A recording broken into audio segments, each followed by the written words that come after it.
Eso me llamó la atención cuando lo oí por primera vez. Aquí estamos tratando con ámbitos que en realidad implican decisiones de vida o muerte para los imperios. Y no puedes ir a los tribunales y demandar a Helmut Schmidt por hacer eso, o demandar a Herrhausen por hacerlo. Se necesita una acción ejecutiva en estos asuntos. Y eso es lo que estamos viendo con estos asesinatos.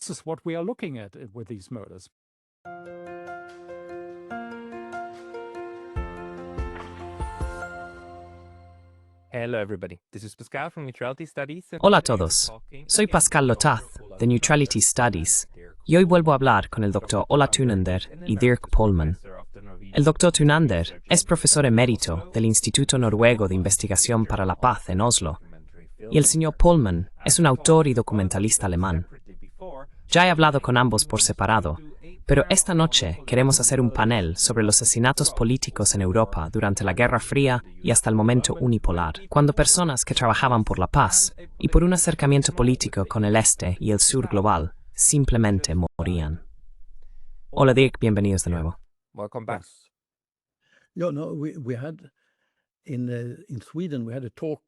En Suecia, el año pasado tuvimos una charla sobre estos asesinatos políticos, en particular sobre Olof Palme, el primer ministro sueco que fue asesinado en la calle.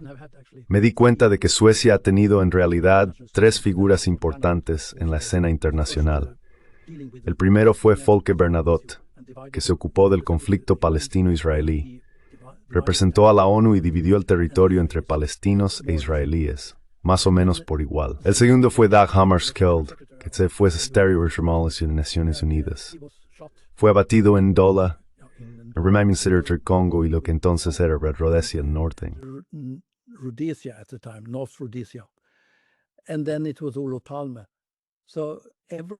Y luego fue Olof Palme, así que todos los líderes suecos que han tenido cierta relevancia en la escena mundial han sido asesinados.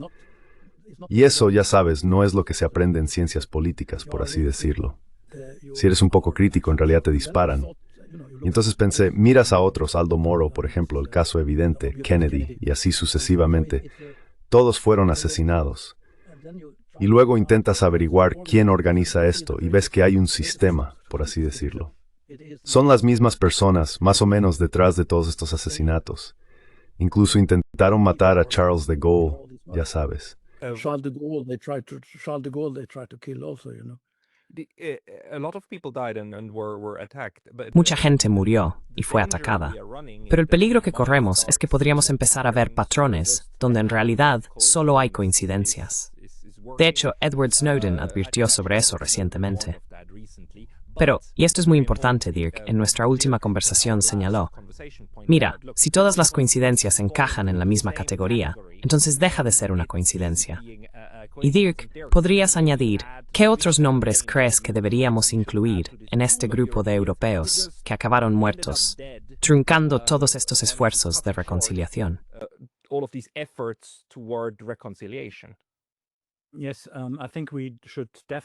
Sí, creo que definitivamente deberíamos tener una breve conversación sobre Enrico Mattei. Nos detuvimos en eso en nuestra última conversación. Para mí, fue sorprendente lo mucho que este caso se parece al de Herrhausen. Es muy similar en su estructura. Y es correcto decir que también está Aldo Moro, de quien tenemos que hablar. Hay otra conexión ahí. Creo que deberíamos examinar los patrones, porque por ejemplo yo añadiría otro caso, Helmut Schmidt, que no fue asesinado, pero fue apartado de su cargo como canciller de Alemania en el Parlamento.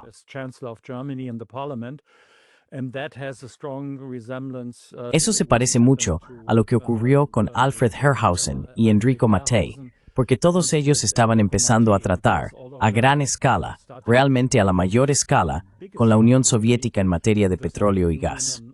Así que ese es otro ejemplo. Y en cuanto al peligro de las teorías de la conspiración, sí, eso siempre está presente. Pero se nos recuerda muy a menudo que nadie debería pensar que esto pasará desapercibido si parece cercano a una conspiración. Al contrario, no se trata de teorías de la conspiración, se trata de entender que hay una estructura detrás de ello. Es importante que no lo olvidemos. Así que no se trata solo de Sila, sino de Sila y Charybdis. Tenemos que navegar entre esos dos peligros. Absolutamente. Hola, cuando observas a estos 3 suecos que murieron, y también a las otras muertes políticas, e incluso quizá los sabotajes, ¿quién crees que debería destacarse más para comprender el nivel en que estos asesinatos políticos afectaron al continente? I think that you have to go to Creo que tienes que volver a eso. Por ejemplo, hubo un agente del MI5 británico, Peter Wright, que escribió un libro que Margaret Thatcher intentó prohibir. En ese libro describía preparativos para asesinatos que estaban siendo realizados por la CIA en aquel momento. Escribió que había visitado a Angleton, el jefe de contraespionaje, y a Bill Harvey en Langley, en la CIA. En lo que estaban centrados era en crear un grupo de asesinos.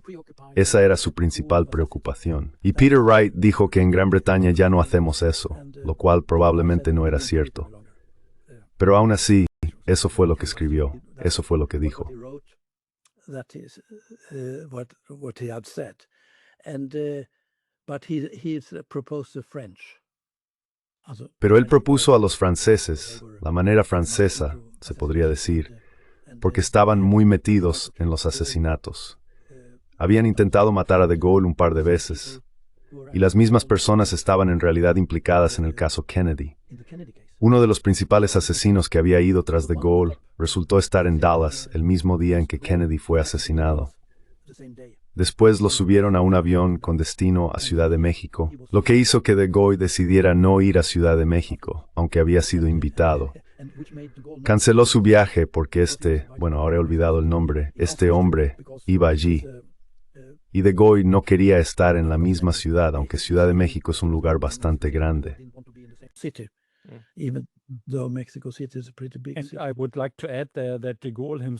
Me gustaría añadir que el propio de Gaulle notó la similitud. Dio una charla breve muy interesante sobre el asesinato de Kennedy, muy concisa, muy precisa, y dijo que eran las mismas personas. Describió cómo tomaron a ese comunista, Lee Harvey Oswald, que era comunista y no lo era, y expuso toda la escena. Lo que ahora consideramos una teoría de la conspiración, si lo buscas en Wikipedia, él lo describió. Está en un libro de Alain Peyrefitte, que era su responsable de medios, y nunca se ha traducido del francés a otro idioma.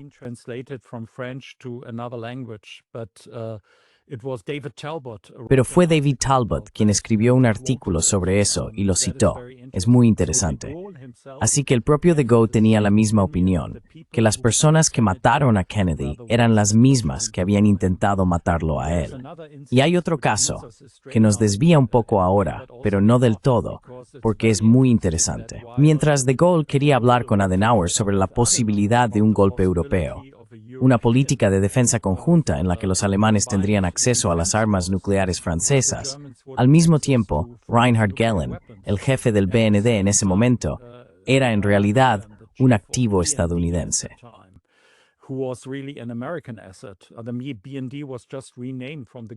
El BND acababa de ser renombrado de la organización Gehlen de la CIA a BND.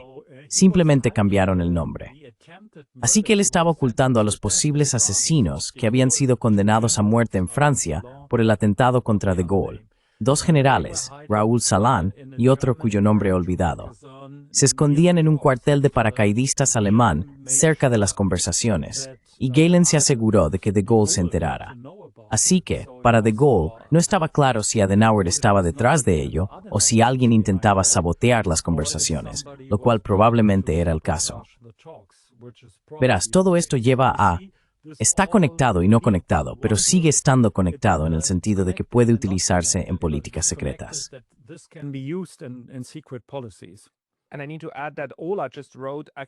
Y debo añadir que Ola acaba de publicar una serie de 4 partes sobre el asesinato de Olof Palme. En la 4ª parte, describes cómo algunas de estas personas fueron amenazadas de manera muy abierta.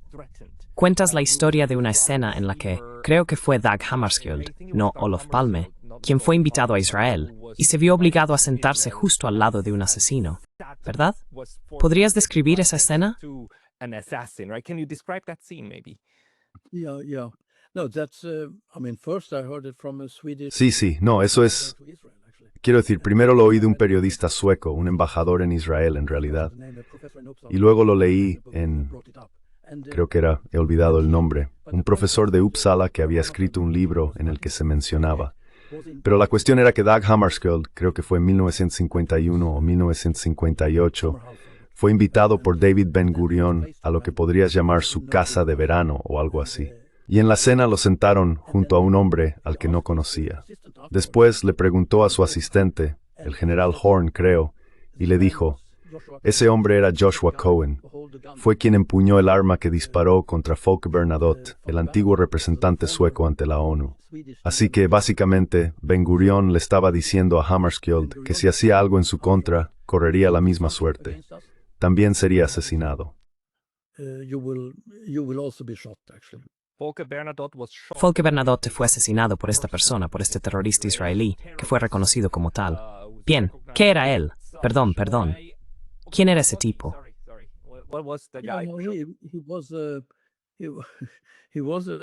Era un terrorista israelí y pertenecía al grupo de Shamir, creo, pero luego se convirtió en guardaespaldas del primer ministro David Ben Gurion.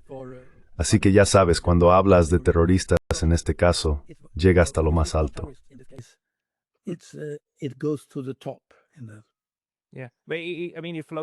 Quiero decir, todo se remonta a cómo Israel, a cómo los grupos sionistas ya utilizaban el terrorismo en la década de 1920, llegando incluso a asesinar a ciudadanos británicos en el mandato de Palestina.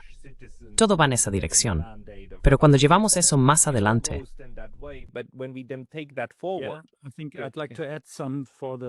creo que me gustaría añadir algo para las personas que no están familiarizadas con esto, porque siempre noto que cuando hablamos, asumimos que todo el mundo ya sabe mucho. Y eso es un error. Si les cuento algo a mis hijos, ellos no lo saben. Así que, por ejemplo, Folke Bernadotte. Es importante entender que era miembro de la familia real sueca, una persona de muy alta posición en la sociedad. Y también es importante saber que durante la Segunda Guerra Mundial salvó a unas 20.000 personas judías mediante negociaciones con Himmler. Esta es la historia conocida como los autobuses blancos, por si queréis buscarla en Google o algo así.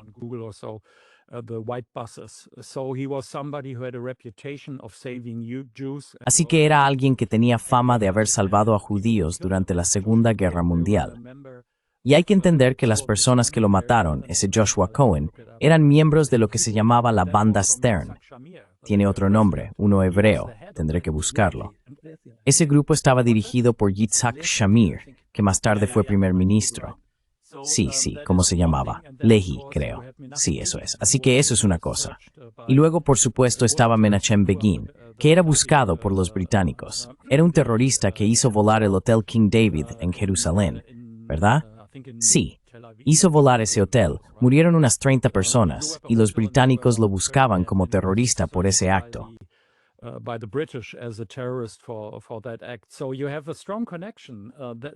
Así que tienes una conexión fuerte. Esto no está lejos. Si lo comparas, por ejemplo, si dices que Yasser Arafat había sido un terrorista, entonces la similitud se mantiene. Depende de la perspectiva que tengas al respecto. Los terroristas son llamados terroristas por un lado y luchadores por la libertad por el otro. Y lo mismo se aplica a Haganah e Irgun y a esos grupos judíos que realmente mataron a mucha gente. Pero en estos casos que acabamos de mencionar, está todo muy entrelazado. Por eso también mencioné a De Gaulle y a Galen. Ves que forma parte de una estructura política profunda de la que rara vez se habla y que poca gente conoce. Esto de Bernadotte, no conocía a nadie que supiera esa historia cuando se la conté a la gente.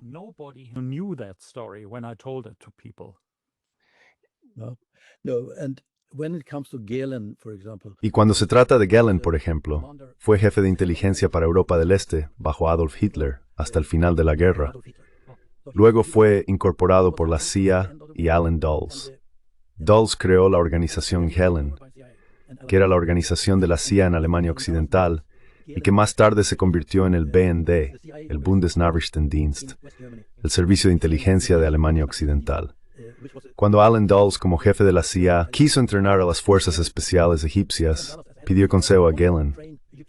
Galen recomendó a Otto Seni, que Thortheistal es el favorito de Hitler. The favorite SS officer of Adolf Hitler.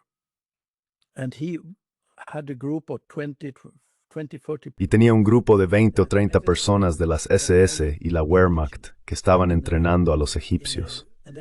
Y entonces se podía tener la impresión de que los nazis estaban de nuevo en contra de los judíos, por así decirlo, porque los nazis estaban entrenando a los egipcios. Pero en realidad, Skorzeny se convirtió en un agente israelí, un agente del Mossad. Estaba matando gente, científicos de cohetes, para el Mossad. Y en la guerra de 1967, en realidad estaba informando a los israelíes sobre todos los detalles relacionados con Egipto. Así que él era, bueno, y tenían a Adriano Monti, un intermediario italiano que también era agente israelí. Y este hombre, Monti, se convirtió en el supuesto ministro de Asuntos Exteriores, el futuro ministro de Asuntos Exteriores, en el golpe de Borghese de 1970. in the coup of Borghese in 1970. ¿De dónde? ¿Ministro de Asuntos Exteriores de qué? Borghese. That's another not existing government yet. Borghese, ese es otro tema, aún no estoy en el gobierno. Fue un intento de golpe en 1970 y tomaron el Ministerio del Interior y demás. Luego Adriano Monti fue a Madrid, donde vivía Otto Skorzeny, para obtener la luz verde de Skorzeny para iniciar el golpe en Italia. En aquel momento Skorzeny era el representante de la CIA en Madrid, así que se podría decir que eran las mismas personas. Y Dirk encontró, hace algunos años, en los archivos del BND, un documento sobre archivos Skorzeny.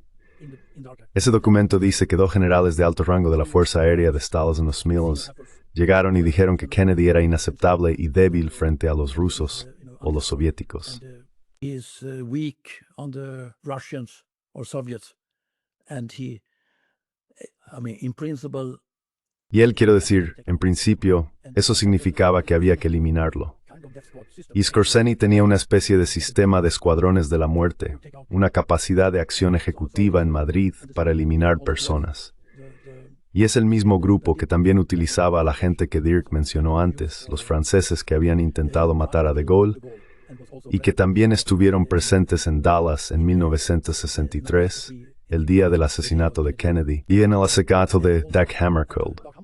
Así que un grupo de fuerzas especiales en Dag Hammarskjöld.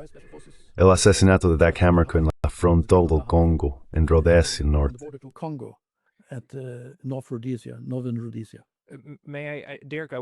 Dirk, te preguntaré en un segundo qué puedes añadir a esto, pero también hay que decirlo. Hammarskjöld tuvo un accidente de avión, ¿verdad? Pero su cuerpo fue encontrado lejos del avión, con una bala en la cabeza. ¿Es así? ¿Lo estoy entendiendo bien? Am I getting that right? You are getting that right. That is first. Tienes razón en eso.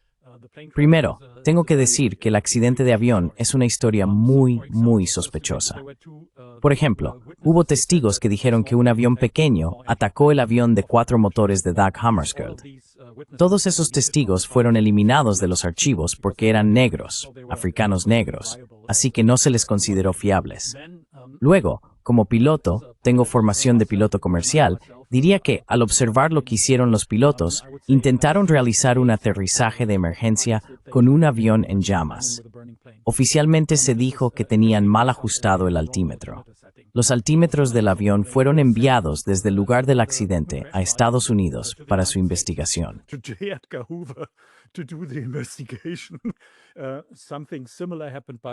Y algo similar ocurrió, por cierto, con el MH17 en Ucrania, donde las cajas negras fueron enviadas al Reino Unido para su investigación.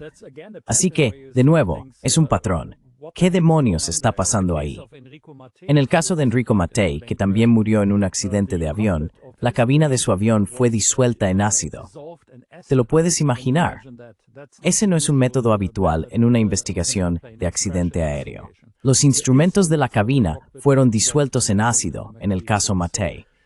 Estas cosas demuestran que deberías volver a examinar todo esto. Y en el caso de Dag Hammarskjöld, estaba claro que hubo un superviviente que fue llevado a un hospital y fue tratado tan mal que murió después de 4 o 5 días. Era estadounidense. Y estaba claro que Hammarskjöld había sobrevivido durante un tiempo porque tenía tierra entre los dedos. Hammarskjöld survived because he had earth between his fingers, so he crawled from the wreck. Así que se arrastró fuera de los restos, alejándose del fuselaje en llamas. Y como dijiste, pero Ola puede contarlo mejor, creo, porque conocía mejor al oficial noruego, que formaba parte del equipo de seguridad de Hammarskjöld. Fue uno de los primeros, creo que el primero, de los que no eran mercenarios. Había habido algunos mercenarios antes en el lugar del accidente, pero él fue el primero de las tropas de las Naciones Unidas. También dijo en una entrevista antes de su muerte, y eso puede contarlo Ola, que vio un agujero de bala en la cabeza de Hammarskjöld. Y Hammarskjöld tenía una carta de as de picas en su bufanda, del tipo que llevaba alrededor del cuello, que también es un símbolo utilizado por asesinos profesionales. Lo usaron en Vietnam algunos soldados estadounidenses, pero también la mafia. Pero eso puede contarlo Ola, porque él sabe todo eso. Sí, sí.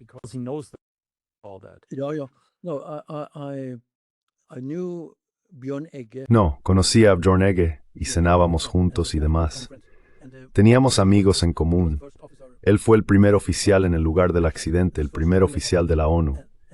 Pensó que parecía un agujero de bala en la frente, pero lo que descubrió fue que en realidad había fotos que se habían difundido, y ese detalle se había eliminado de las fotos, de modo que no se podía ver. Había fotos del cadáver, pero ya estaban manipuladas. La foto estaba manipulada, y él pensaba que los británicos eran muy sospechosos. Ahora otro amigo mío solía venir a cenar a Lund, a nuestra casa, cuando yo estaba en la universidad allí en 1970-71. Más tarde se hizo responsable de la investigación de la ONU en lo que respecta a Rhodesia, o la antigua Rhodesia. Rhodesia or former Rhodesia. He was a former minister in Zimbabwe. En realidad, fue ministro en Zimbabue, y dijo en una entrevista hace unos años que hubo una orden clara de algún lugar dirigida a la Fuerza Aérea para derribar un avión de 4 motores que llegaba desde el norte, precisamente el mismo día en que el avión fue derribado.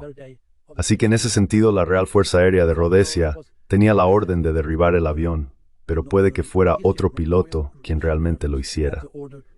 Hay muchas afirmaciones al respecto, y un tipo, un mercenario belga entrenado en Gran Bretaña, contó a varias personas que él fue el responsable de derribarlo, aunque no sabía quién iba a bordo del avión.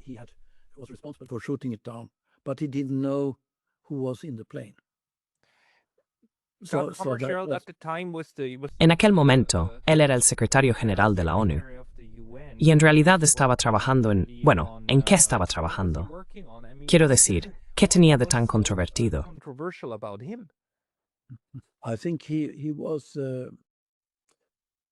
Creo que fue la elección de los franceses. Los franceses lo querían porque hablaba francés con fluidez. Los británicos pensaban que estaría bien, y los estadounidenses también lo aceptaron, pero luego no adoptó la posición de Occidente frente al resto, por así decirlo. Apoyó la lucha anticolonial en África, tuvo algunas tensiones con Lumumba en el Congo, pero en general lo apoyó, y ahora se dirigía a Katanga para hablar con Chombe, que había fundado su propio estado de Katanga, apoyado por los británicos y los belgas porque era muy rico en minerales. Por ejemplo, contenía la mayor parte del uranio del mundo, así que algunas personas querían controlar esa zona. Y por supuesto, si había una persona carismática como Lumumba, no se podía aceptar que pudiera haber tenido el control de Katanga. Quiero decir, también había otras cosas, otros factores implicados.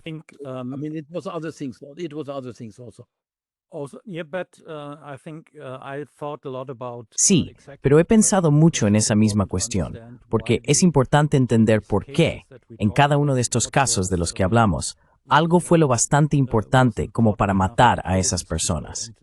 Y Ola tiene un argumento muy interesante sobre esto, por qué en realidad fueron ejecuciones.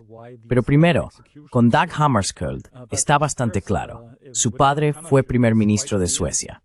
Provenía de una familia muy importante, conocida por su vocación de servicio público. Su madre era una cristiana devota, muy interesada en la justicia, también en la justicia social. Ese es el trasfondo de esta persona. Consideraban a Dag Hammarskjöld un burócrata, eso es lo que es un secretario general, y pensaban que no sería peligroso. But it turned out when Dag Hammarskjöld became Pero resultó que cuando Dag Hammarskjöld se convirtió en secretario general, fue muy activo políticamente.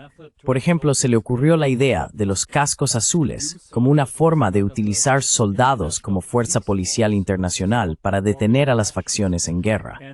Y también hay que entender que en la época en que Hammarskjöld fue secretario general, cuando empezó, había exactamente 100 naciones en las Naciones Unidas, y unas 50 de ellas eran antiguos estados coloniales. No adoptó la posición de las superpotencias y tampoco era del agrado de la Unión Soviética. Asumió el mando, hizo lo que debía hacer. Era, en cierto modo, alguien que no solo hablaba los domingos sobre la igualdad de derechos para toda esa gente, sino que realmente luchaba por ello.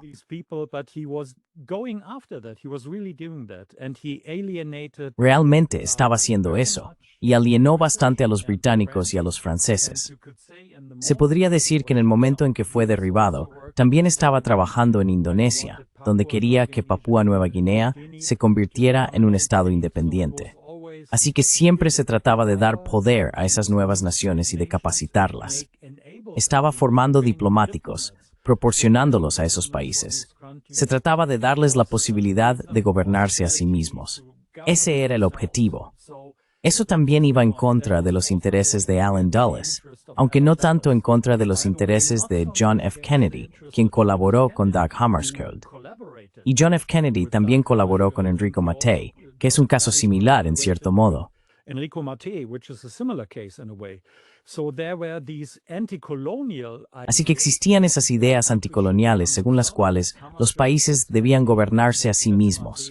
Ese era Hammarskjöld, ese era Kennedy, ese era Mattei en aquella época. Y luego estaban los otros, la facción de los Dulles. Por ejemplo, su hermano John Foster Dulles era el secretario de Estado de Estados Unidos en ese momento, y Allen Dulles, el jefe de la CIA, era también una especie de ministro de Asuntos Exteriores adicional. Sí, eso forma parte de los nuevos archivos que han salido a la luz. Ellos, por ejemplo, llevaron a cabo un golpe de Estado en Guatemala contra Arbenz, un presidente de origen suizo y socialdemócrata. La razón fue que Arbenz quería entregar parte de las tierras rurales a la población para que pudieran cultivar sus propios productos, especialmente plátanos.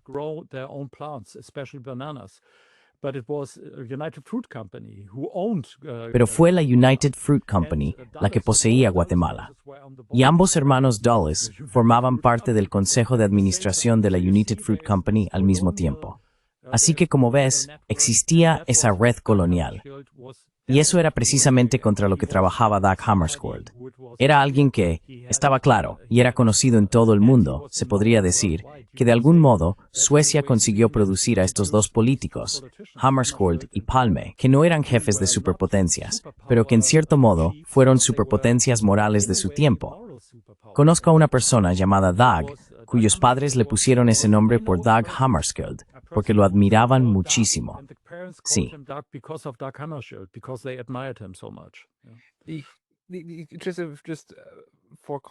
Solo para dar contexto, cuando hablamos de estos casos, quiero decir, sería ingenuo pensar que todas estas redes de inteligencia van a salir a la luz.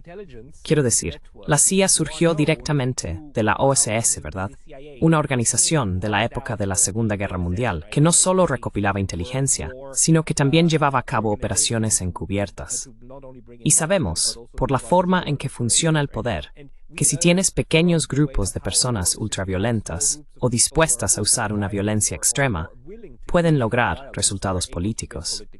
Entonces, hola, ¿crees que lo que estamos viendo aquí es en realidad la forma en que operan estas redes de grupos ultraviolentos? Porque son muy inteligentes, bajo la cobertura de la inteligencia, en las sombras, eliminando a ciertos actores políticos para inclinar todo el sistema hacia lo que ellos quieren. Es decir, básicamente eliminando a la facción pacifista en Norteamérica y Europa, cada vez comenzaba a parecer un poco demasiado fuerte.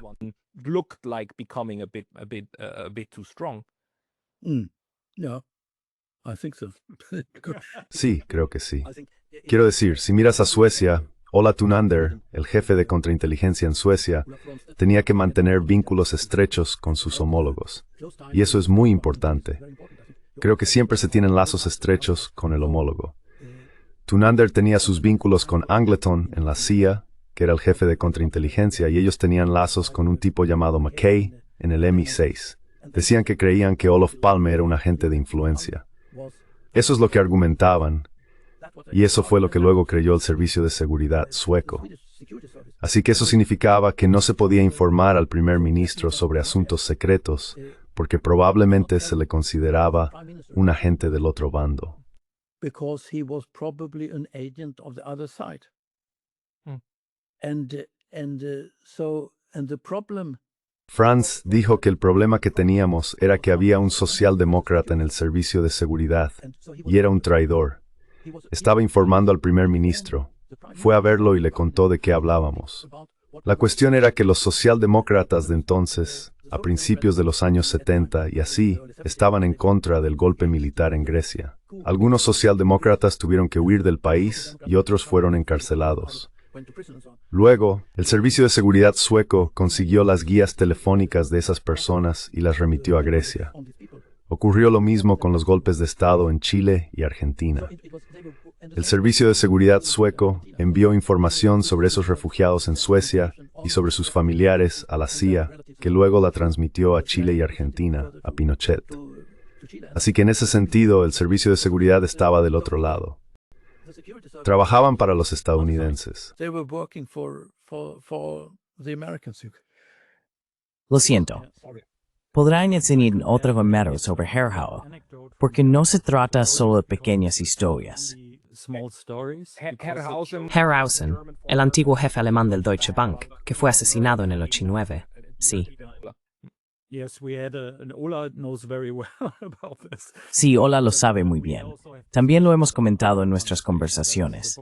Ese es el libro que estoy escribiendo, con todos estos casos incluidos. Y luego estaba Herrhausen. Intenté describirlo como una persona honesta y bien intencionada. Hay una historia que obtuve de Norbert Blum, que fue ministro en el Parlamento Alemán de Trabajo y otros asuntos. Era muy conocido porque, aunque era conservador, era estrictamente cristiano y estaba muy en contra del gobierno de Pinochet. Normalmente, los conservadores en Alemania iban de la mano con el gobierno chileno, pero él no. Fue allí e intentó sacar de prisión a una persona alemana muy de izquierdas, cosa que de hecho consiguió. Y eso dejó asombrada a esta señora.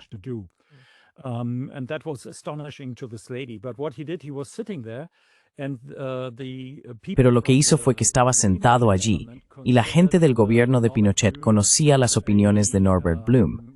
Lo sentaron cerca del baño, por ejemplo, durante la cena, y también encontró una cabeza de cabra cortada delante de la puerta de su habitación de hotel. Eso es algo medieval, por así decirlo. Muy evidente como gesto, sí, muy evidente. Estaba sentado allí con Herrhausen y se dio cuenta de que el jefe del Deutsche Bank en Chile estaba hablando con el ministro del Interior chileno, dándole nombres de personas que debían ser arrestadas en Chile por ser de izquierdas. Blum se dio cuenta de eso y me lo contó personalmente. Informó a Herrhausen al respecto, y Herrhausen simplemente dijo, me encargaré de eso.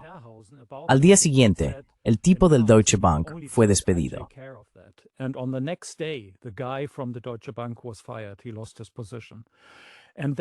Perdió su puesto. Y eso no solo demuestra qué tipo de persona era Herrhausen, sino también para el otro lado que no era una persona fiable dentro de la estructura de poder que habían instaurado, donde los estadounidenses y los chilenos formaban un gran bloque. Así que, si vas allí y haces cosas así, hay consecuencias. Sí hay consecuencias, y te marcarán en una lista. Y si esa lista se hace demasiado larga, con demasiadas cosas importantes en ella, bueno, esta no era extremadamente importante, solo era una señal de que Herrhausen pertenecía a otra facción en este tipo de asuntos. Esa era la facción ética, a la que también pertenecía Norbert Blum. Tenían creencias similares, y Enrico Mattei, sí, Enrico Mattei, eso, de nuevo, ya sabes, creo que... Los anticolonialistas, básicamente, la gente que pensaba algo así como, dejemos de controlar el mundo de forma centralizada, construyamos algo en su lugar. Hola, puedes intervenir.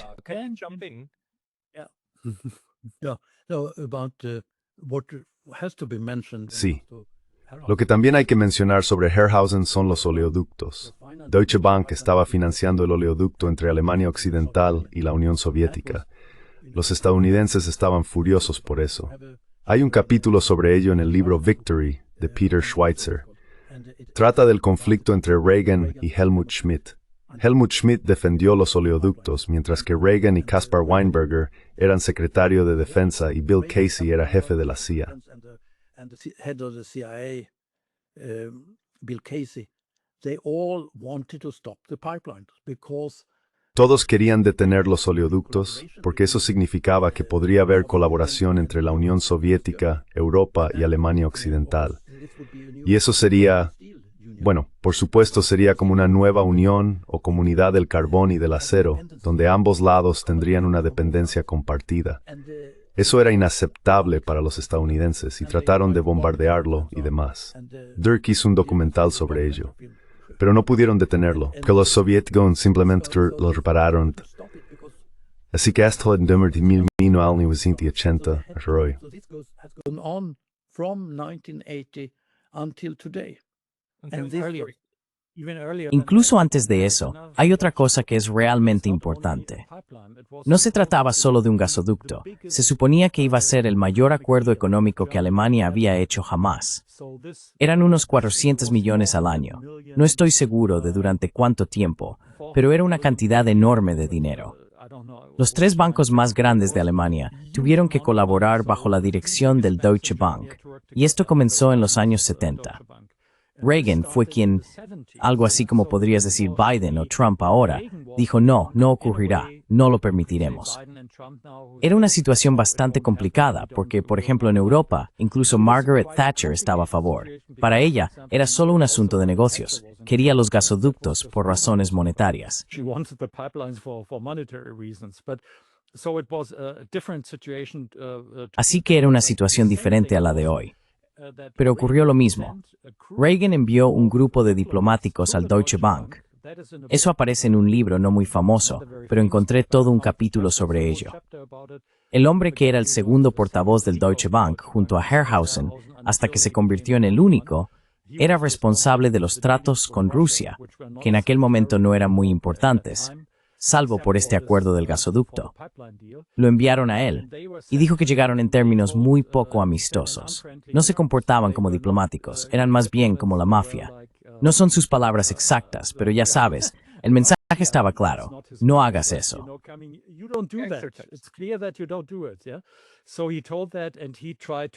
Así que dijo eso, e intentó explicar a los estadounidenses que lo que hicieron los alemanes no iba en contra de la OTAN. No era contra la alianza con Estados Unidos, era un asunto de negocios, y pensó que esa era una razón suficientemente buena. Pero de nuevo, como mencioné en nuestra última conversación sobre Herrhausen, no entendieron que se trata de cuestiones geopolíticas.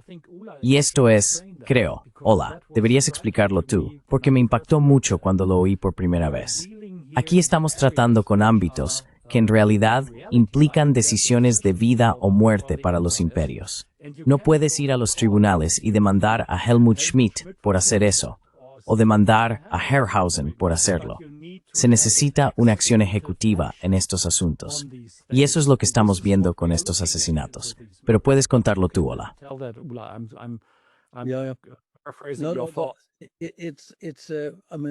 Quiero decir, el problema con muchas de estas cosas es que no son acuerdos formales. Muchas de ellas son en realidad pactos entre individuos de alto nivel. Y si tienes ese tipo de acuerdo, pero no hay una forma legal de actuar contra la persona que no sigue las reglas, entonces te quedas con la fuerza física. Así que el problema es que cuando las cosas se vuelven tan secretas que mucha gente me ha dicho, de hecho, que a los altos mandos militares y a las principales figuras políticas se les dice que cuando se trata de asuntos muy, muy secretos, los por encima del máximo secreto, por así decirlo, no se debe poner nada por escrito.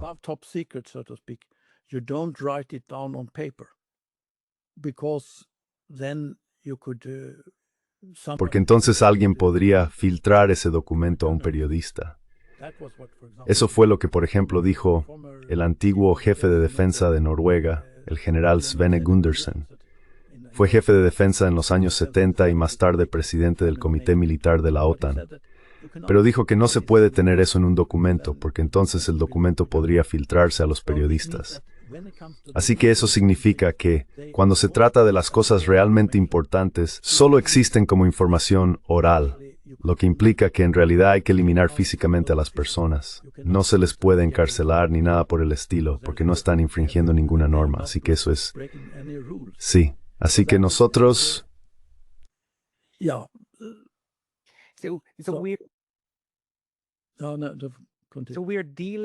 Así que aquí estamos tratando con un ámbito de alta política, pero no se deja por escrito. Se basa en acuerdos de caballeros. Y la cuestión es que esos acuerdos de caballeros también deben mantenerse a lo largo de distintas administraciones, o por personas que quizá ni siquiera estén al tanto de lo que son. Pero se necesitan para sostener las estructuras que se están construyendo. Y si esas estructuras empiezan a desmoronarse, entonces la otra parte, la que quiere que se apliquen, empezará a actuar de una forma u otra. Es eso lo que está ocurriendo.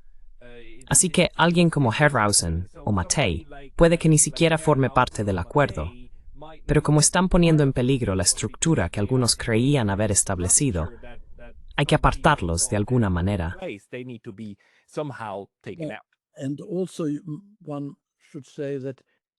Y también hay que decir que los soviéticos no estaban realmente interesados en avanzar con sus ejércitos por Europa.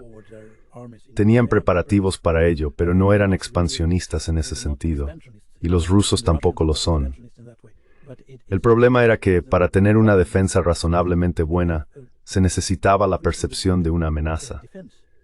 Así que eso era lo que había en Europa y en Estados Unidos. Había que fingir que los soviéticos estaban más dispuestos a usar la fuerza de lo que realmente estaban. Eso es una cosa.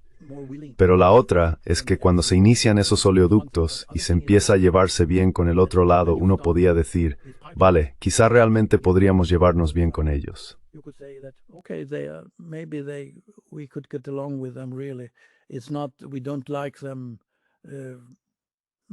No nos caen bien en privado ni nada por el estilo, pero aún así, económicamente, funciona muy bien. Pero eso no es suficiente, porque hay que mantener la percepción de una amenaza. Y de eso fue de lo que hablamos la última vez, creo, sobre los submarinos en aguas suecas. Cuando los suecos, los noruegos, los daneses y demás empezaron a hablar de una zona libre de armas nucleares en Escandinavia, se pueden consultar los documentos británicos y ver qué decían. Tenemos que hablar duramente con los noruegos. Los noruegos están en una pendiente resbaladiza y los suecos son aún peores. Tenemos que cambiar su mentalidad. Y lo que hicieron fue enviar pequeños submarinos que ya estaban utilizando y luego aparecieron en bases navales y archipiélagos suecos y demás. Y la gente se volvió loca. Y asustó antes de la muerte. Sí, de verdad.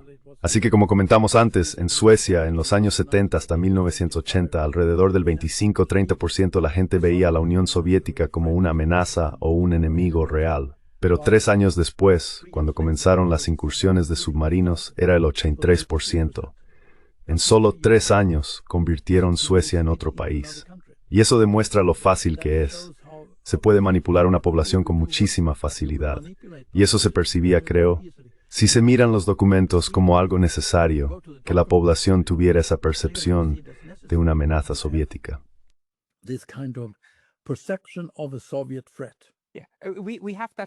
Sí, hoy también tenemos esa conversación dentro de la OTAN.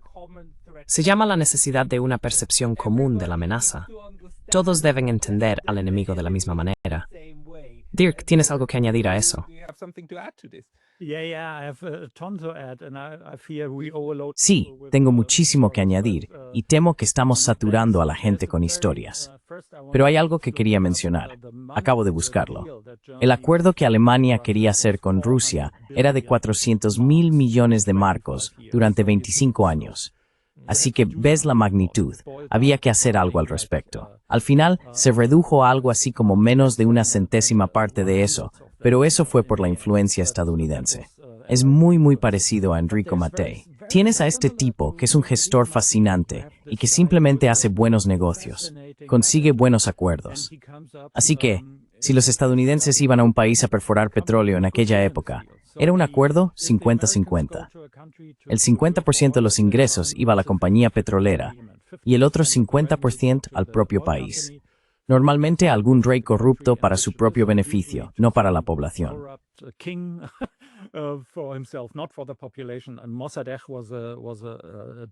Y Mossadegh fue otra historia. Pero en fin, el iraní fue derrocado por Estados Unidos y Gran Bretaña porque quería distribuir la riqueza del dinero del petróleo, como buen demócrata y amante de América, entre su propia población. No lo entendía. Creía demasiado en la Constitución estadounidense, por así decirlo. Pero entonces llegó Mattei y dijo, de acuerdo, existen estos acuerdos del 50-50, y eso significa que la empresa, la tecnología y la gente vienen de Estados Unidos y allí se quedan. Si haces el trato conmigo, alrededor del Mediterráneo obtienes el 75% y hacemos una empresa conjunta. Formaremos a tu gente y podrás hacerlo tú mismo. ¿Adivinas con quién querían tratar los países? Con Enrico Mattei. Italia se convirtió de repente en un país muy importante en los negocios del petróleo.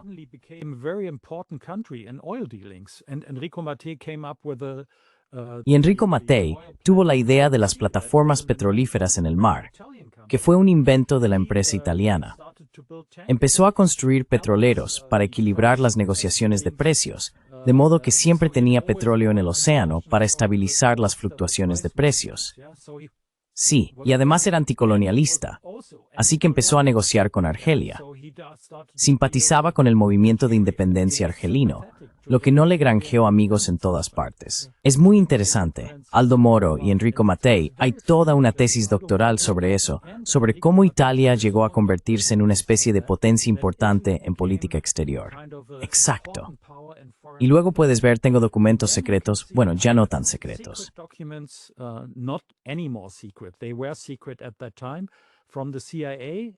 En aquel momento eran secretos, tanto para la CIA como para el Ministerio de Asuntos Exteriores británico. Y ambos dicen que hay que ocuparse de Enrico Mattei. 2 días antes de morir en un accidente de avión, aparece un artículo en el Financial Times que dice, tendrá que irse el señor Mattei. Y tengo un documento de la CIA en el que la industria petrolera estadounidense informa a la agencia de que Enrico Mattei, que estaba preparando el mayor acuerdo jamás realizado en Italia, petróleo también con la Unión Soviética, el mayor acuerdo de la economía italiana, estaba intentando comprar petróleo a los soviéticos y ellos obtendrían caucho sintético de Italia. Y es enorme. Desde la perspectiva de los empresarios, un acuerdo brillante.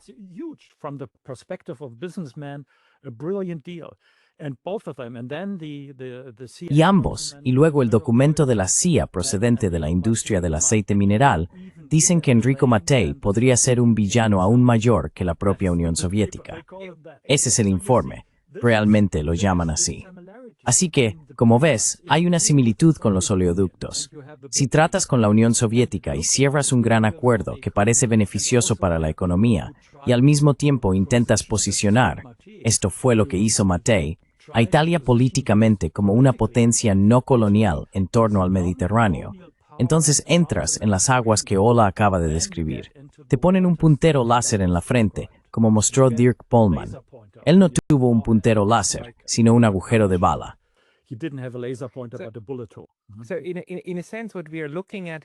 Así que en cierto sentido, lo que estamos viendo aquí, cuando observamos todos estos asesinatos políticos, las muertes, la eliminación de figuras importantes, lo que realmente estamos viendo son esas estructuras, las estructuras ultraviolentas del Imperio Profundo, ¿verdad? Eso es lo que mantiene todo unido. En especial, mantuvieron esa red cultural transatlántica que se creó después de la Segunda Guerra Mundial, y de alguna manera la forma en que el imperio pasó del Reino Unido a los estadounidenses. Esa estructura mantuvo las cosas cohesionadas y logró deshacerse de los impedimentos o de los problemas estructurales que podían surgir en el camino. Hola, ¿estarías de acuerdo?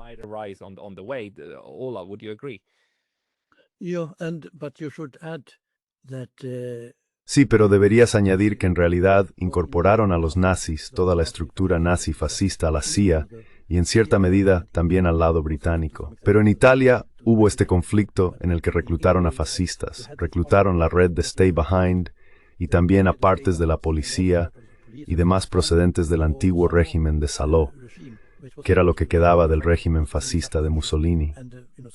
Y ya sabes, Skorzeny, como mencioné antes, fue quien primero salvó la vida de Mussolini y lo llevó a Alemania en 1943, creo. Así que reclutaron a todas esas personas, o a muchas de ellas que formaban parte del lado más oscuro de los regímenes nazi y fascista, y luego las utilizaron para sus propios fines.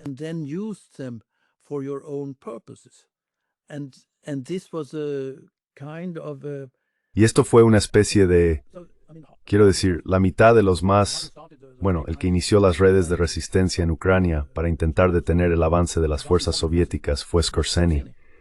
Y luego se convirtió en asesino y traficante de armas, también para Estados Unidos y para los israelíes. No siempre está del todo claro quién utilizaba a quién. Pero el documento que encontraste en el archivo del BND creo que deja claro que había personal central, o, ya sabes, de la Fuerza Aérea de Estados Unidos, altos mandos, generales, que acudían a Skorzeny. Y no se va a ver a Skorzeny por cortesía, se va a ver a Skorzeny para que haga algo. Y de lo que hablan es de que Kennedy es imposible detener. Y también se podría decir que ha habido documentos que muestran que Skorzeny tenía un contacto estrecho con la OAS, ya sabes, la Organización Armée Secrète. Sí. Eso empezó cuando querían seguir intentando matar a De Gaulle.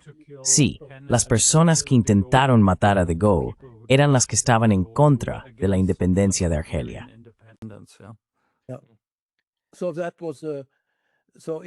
Sí. Así que significa que tienes una red de personas que eran asesinos profesionales y que fueron introducidos en el sistema italiano de Occidente. Sí, creo que eso es importante de entender.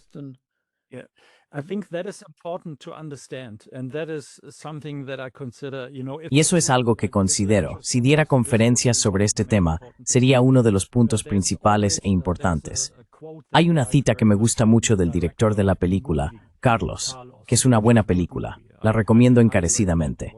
En una entrevista dijo: si sigues el rastro de los terroristas, siempre acabas en las puertas de un servicio de inteligencia. Y hay una razón para ello.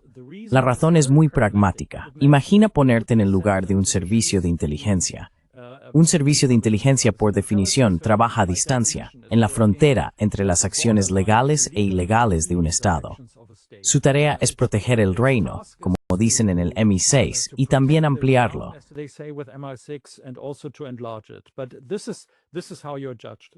Pero así es como te juzgan, si eres eficaz en eso. Y luego, a veces, tienes que apartarte. Puede haber una situación en la que la política práctica decida que hay que matar a Olof Palme, o a Matteotti, o a otra persona. Entonces, necesitas gente que haga eso. No quieres tenerlos directamente en tus propios servicios de inteligencia, porque entonces las huellas te llevarían inmediatamente a ti. Así que tienes entidades externas. Y aquí es donde entraron en juego los terroristas. Puedes utilizarlos para eso. La forma más inteligente es hacer que hagan lo que tú quieres sin estar directamente conectado con ellos. Eso significa que tienen que estar dentro de esos grupos y tú tienes que poder influir o decidir quién es asesinado. Esa es la cuestión más importante. Si miras a la fracción del Ejército Rojo, fíjate en quién fue asesinado.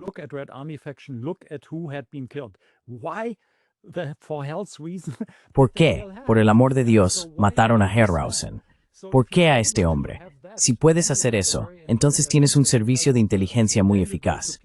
Y luego recurres a gente como Skorzeny. Sabes que son fascistas, asesinos nacionalsocialistas. Sí, pero son asesinos eficaces. Y tienes buenos profesionales para eso, así que los utilizas. He hablado a lo largo de todo mi tiempo con más de 200 personas de los servicios de inteligencia, de operaciones y demás. Por ejemplo, una vez hablé con alguien implicado en una operación en Vietnam. Utilizaron a un asesino civil durante la guerra de Vietnam para eliminar a un general laosiano. Así que ves, si piensas en esos términos, entonces los terroristas, o esa gente, los asesinos, personas como Skorzeny, son eficaces. they are effective. You can use them. They are in your toolkit. Puedes usarlas. Forman parte de tu conjunto de herramientas, quizá una de las cosas más valiosas que tienes. Y si nosotros, los periodistas y los científicos, no hablamos de ello, entonces el público en nuestras democracias nunca se enterará. Porque la CIA es una organización que puede mantener en secreto todo lo que quiera mantener en secreto. Mira a Kennedy, 62, 63 años después, y solo ahora empezamos a vislumbrar lo que realmente estaba ocurriendo. Así que, en una democracia, ese es un asunto muy, muy crítico. Debemos entender que lo que hacemos es importante, pero somos marginados, apartados, llamados teóricos de la conspiración, y cuando nos acercamos demasiado a las verdaderas conspiraciones, nos detienen.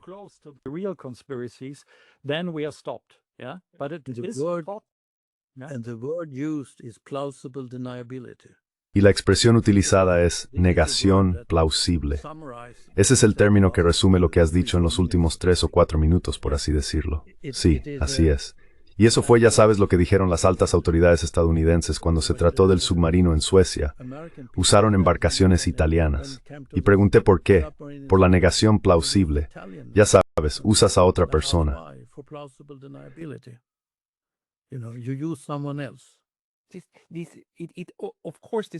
Por supuesto, todo esto funciona en conjunto. Así que si hoy nos preguntamos por qué no tenemos líderes políticos europeos como Olof Palme o Willy Brandt y demás, una parte de la respuesta es que fueron eliminados, y la otra parte es que se les hizo desaparecer. Lo difícil, por supuesto, es entender qué es accidental o incidental. Incluso a nivel de la CIA, fue solo una agencia de inteligencia la que dijo, esto tiene que desaparecer. ¿O fue algo más en red? ¿Hubo entendimiento político? ¿Y cómo cambia eso con el tiempo, verdad? ¿Por qué la gente intentó deshacerse de esos oleoductos mediante asesinatos políticos en los años 80, pero luego se construyeron Nord Stream 1 y 2 de todos modos? Y sabemos que a los estadounidenses les desagradaba.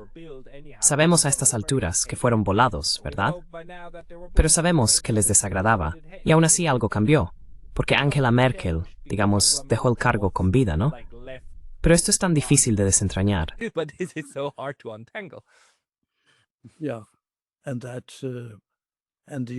Sí, y también podrías decir que un oficial británico del MI6, cené con un oficial británico del MI6, dijo que Willy Claes era imposible de aceptar desde el punto de vista británico. Secretario de la OTAN, tienes que explicarlo, hola, no todo el mundo lo sabe, era el nuevo secretario general de la OTAN. Y los británicos decían que era imposible apoyarlo. Estaba en contra de la guerra de Bosnia, estaba en contra de la guerra de Irak. Y entonces le pregunté, ¿por qué no lo vetasteis? Y me dijo, ya habían agotado su veto. Luego, al cabo de unas semanas, estalló el asunto Augusta, y Willy Claes había recibido algunos sobornos en el acuerdo de Augusta por la compra de helicópteros italianos. Tuvo que dimitir como secretario general de la OTAN. Y por supuesto, eso fue lo que dijo el oficial del MI6. No seguían todos los acuerdos de armas, pero podían ver a quién podían seguir. Se vio obligado a dimitir por el acuerdo de armas, así que te está bastante claro que eso es lo que hacen. Los eliminan. Y si tienes lo bastante corrupto, no hace falta que te maten.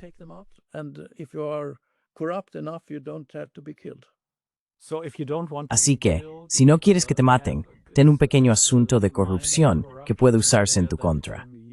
Es una especie de póliza de seguro de vida. Así que, en cierto modo, toda la saga de Epstein trata en realidad de un seguro de vida para estas personas. En fin, amigos míos, supongo que esta es una buena manera de terminar la conversación. Muchas gracias, Ola y Dirk, por vuestro tiempo una vez más.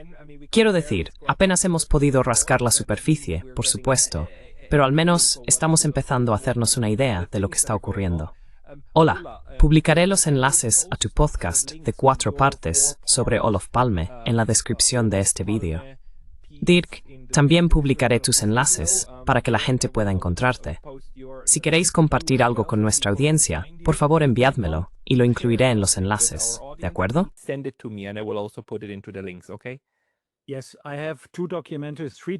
Sí, tengo 2 documentales, en realidad 3 documentales. Uno de ellos se llama Ready for Service. Trata sobre el uso de nazis y fascistas por parte de los servicios de inteligencia y profundiza mucho en los temas que hemos comentado, pero de una forma mucho más detallada de lo que probablemente hayas visto nunca. También tengo uno sobre el golpe de Borghese en 1970, del que casi nadie sabe nada, un caso muy interesante. Y luego está el de los oleoductos, mi último documental, que me acaban de enviar de nuevo en inglés. También está disponible en inglés, no lo sabía, así que tendré todos estos disponibles en inglés para que puedas verlos. Maravilloso. Hola, enviadme lo que tengáis, ¿vale? Yo lo compartiré. De acuerdo. Y muchísimas gracias, hola. Recomiendo encarecidamente 4 piezas de él. Léelas, son alucinantes, fantásticas, realmente buenas. Gracias. Thank you.